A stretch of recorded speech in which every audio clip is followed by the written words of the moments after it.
Indian ജനാധിപത്യത്തിന്റെ പരമോന്നത സ്ഥാപനമായ സുപ്രീം കോടതിയുടെ നടപടിക്രമങ്ങൾ ഇപ്പോൾ വലിയ ആശങ്കകളും രാഷ്ട്രീയ ചർച്ചകൾക്കും വഴി തുറന്നിരിക്കുകയാണ്. രാജ്യത്തെ ജുഡീഷ്യറിയുടെ ഉന്നത പദവിയിൽ ഇരിക്കുന്നവർ പോലും ഒരു രാഷ്ട്രീയ പാർട്ടിയുടെ ഗൂഢലക്ഷ്യങ്ങൾ നടപ്പാക്കാനുള്ള ചാലകശക്തിയായി മാറുന്നുണ്ടോ എന്ന ചോദ്യമാണ് ഉയരുന്നത്.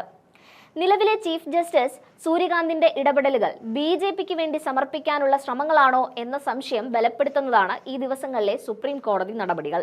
തെരഞ്ഞെടുപ്പ് കമ്മീഷൻ രാജ്യമെമ്പാടും നടപ്പാക്കുന്ന SIR അഥവാ സ്പെഷ്യൽ ഇന്റൻസീവ് റിവിഷൻ നടപടികൾക്കെതിരെ സമർപ്പിക്കപ്പെട്ട ഹർജികൾ സുപ്രീം കോടതി പരിഗണിച്ച രീതിയാണ് ഇതിൽ പ്രധാനം. രാജ്യത്തിന്റെ വിവിധ ഭാഗങ്ങളിൽ വോട്ടർ പട്ടികയിൽ നിന്ന് വൻതോതിൽ പേര് നീക്കം ചെയ്യപ്പെടാൻ സാധ്യതയുണ്ടെന്നും ഇത് ഭരണഘടനാ വിരുദ്ധമായ നടപടിയാണെന്നും ഹർജിക്കാർ വാദിച്ചു. എന്നാൽ ഈ നടപടികൾ സ്റ്റേ ചെയ്യാൻ കോടതി തയ്യാറായില്ലെന്ന് മാത്രമല്ല, തെരഞ്ഞെടുപ്പ് കമ്മീഷന് വോട്ടർ പട്ടികയിലെ വിവരങ്ങൾ പരിശോധിച്ച് ഉറപ്പുവരുത്താൻ അന്തർലീനമായ അധികാരമുണ്ടെന്ന് ചീഫ് ജസ്റ്റിസ് വ്യക്തമാക്കുകയും ചെയ്തു. കേരളം, പശ്ചിമ ബംഗാൾ തുടങ്ങിയ സംസ്ഥാനങ്ങൾ ശക്തമായ എതിർപ്പാണ് ഉയർത്തിയത്. ബൂത്ത് ലെവൽ ഓഫീസർമാർക്ക് പോലും കടുത്ത സമ്മർദ്ദം ഉണ്ടാകുന്ന ഈ പ്രക്രിയ നിർത്തിവെക്കണമെന്നാവശ്യം കോടതി തള്ളിക്കളഞ്ഞത് SIR നടപടിക്രമങ്ങളെ ചോദ്യം ചെയ്യുന്നവർക്ക് വലിയ തിരിച്ചടിയായി മാറിയിരിക്കുകയാണ്. വോട്ട് ചോർച്ചയുമായി ബന്ധപ്പെട്ട് വലിയ തോതിലുള്ള പൊതു താൽപര്യ ഹർജികൾ കോടതിയുടെ പരിഗണനയ്ക്ക് വന്നിട്ടും അവയൊന്നും വായിച്ചു പോലും നോക്കാൻ താല്പര്യമില്ലാതെ ചവറ്റുകുട്ടയിലേക്ക് തള്ളാനുള്ള നീക്കങ്ങളാണ് കോടതിയുടെ ഭാഗത്തു നിന്നും ഉണ്ടായതെന്ന ആക്ഷേപം ശക്തമാണ്. വോട്ടർ പട്ടികയിൽ പേര് ചേർക്കുന്നതുമായി ബന്ധപ്പെട്ട ഫോം 6 വിവരങ്ങളുടെ കൃത്യത നിർണ്ണയിക്കാൻ തെരഞ്ഞെടുപ്പ് കമ്മീഷൻ വെറും ഒരു പോസ്റ്റ് ഓഫീസ് അല്ലെന്നും ഒരു അപേക്ഷയും സ്വയം പരിശോധിച്ച് ഉറപ്പുവരുത്താൻ കമ്മീഷന് അധികാരമുണ്ടെന്നുമുള്ള കോടതിയുടെ നിരീക്ഷണം വോട്ടർമാരുടെ മേൽ അമിതമായ ഭാരം അടിച്ചേൽപ്പിക്കാനുള്ള ശ്രമങ്ങളുടെ ഭാഗമായാണ് വിലയിരുത്തപ്പെടുന്നത്. ഇവിടെയാണ് നിലവിലെ സുപ്രീം കോടതിയുടെ സമീപനം മുൻപ് ഇതേ വിഷയത്തിൽ കോടതി സ്വീകരിച്ച നിലപാടുകളുമായി താരതമ്യം ചെയ്യപ്പെടേണ്ടത്. മുൻ ചീഫ് ജസ്റ്റിസ് DY ചന്ദ്രചൂഡിന്റെ കാലത്ത് വോട്ടവകാശം എന്നത് ഭരണഘടനാപരമായ അവകാശമാണ് എന്നതിൽ കോടതിക്ക് വ്യക്തമായ കാഴ്ചപ്പാടുണ്ടായിരുന്നു.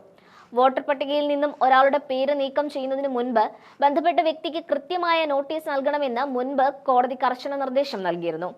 വോട്ടവകാശം നിഷേധിക്കപ്പെടാൻ പാടില്ല എന്ന ജനാധിപത്യപരമായ ജാഗ്രത അന്ന് കോടതി ഉറപ്പുവരുത്തിയിരുന്നു.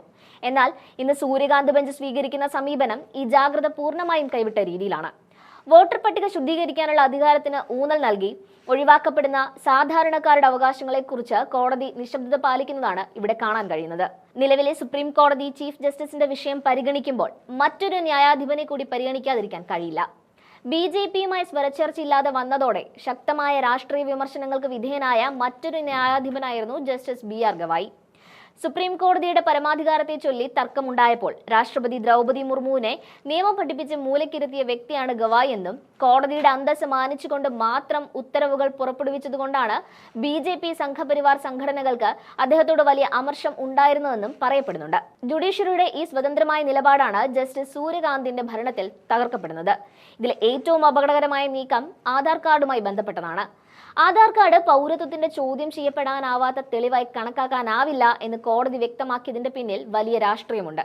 SIR നടപടികൾക്ക് സ്റ്റേ നൽകാതിരിക്കുകയും ഒപ്പം ആധാർ പൗരത്വരേഖയല്ല എന്ന് സ്ഥാപിക്കുകയും ചെയ്തതിലൂടെ വോട്ടർമാരെ ഒഴിവാക്കാനുള്ള ഒരു ആസൂത്രിത പദ്ധതിക്ക് കോടതി പച്ചക്കൊടി കാണിച്ചിരിക്കുന്നു എന്ന അതിശക്തമായ വിമർശനമാണ് ഉയരുന്നത്.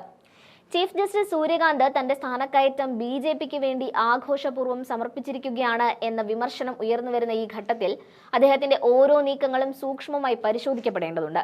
മുൻ ചീഫ് ജസ്റ്റിസുമാർ ഉയർത്തിപ്പിടിച്ച ജനാധിപത്യപരമായ ജാഗ്രതയിൽ നിന്നും അകന്നുമാറി അധികാര കേന്ദ്രങ്ങളുടെ താൽപര്യങ്ങൾക്ക് അനുസരിച്ച് നീങ്ങുന്ന ഒരു കോടതി ജനാധിപത്യത്തിന്റെ പരമോന്നത സ്ഥാപനമെന്ന നിലയിൽ അതിന്റെ വിശ്വാസ്യതയെ തന്നെ ഇല്ലാതാക്കുകയാണ്.